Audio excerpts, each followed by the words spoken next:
যদি 5ই আগস্ট না করতো তোমরা তো অনেকে ছাত্রলীগের প্রেসিডেন্ট সেক্রেটারি হয়ে যেতা। আজকে বড় বড় আলাপ করো, বাংলাদেশের স্বার্থে কথা ধৈর্য ধারণ করে আছি, আর ধৈর্য ধারণ করবো না।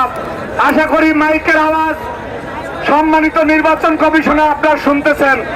12ই ফেব্রুয়ারি নির্বাচনে আগে কোন মবক্কেসি তৈরি করে যদি পরিস্থিতি তৈরি করতে চায়, দাঁত ভাঙা জবাব দিবে ইনশাআল্লাহ। এদেরকে সুস্থভাবে ঘুরে ফিরে দিতে দেবো না ইনশাআল্লাহ।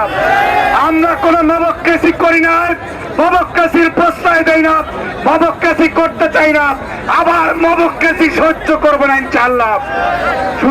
আজকে বড় বড় আলাপ করো, বাংলাদেশের স্বার্থে কথা ধৈর্য ধারণ করে আছি, আর ধৈর্য ধারণ করবো না। আশা করি মাইকের আওয়াজ সম্মানিত নির্বাচন কমিশনে আপনারা শুনতেছেন।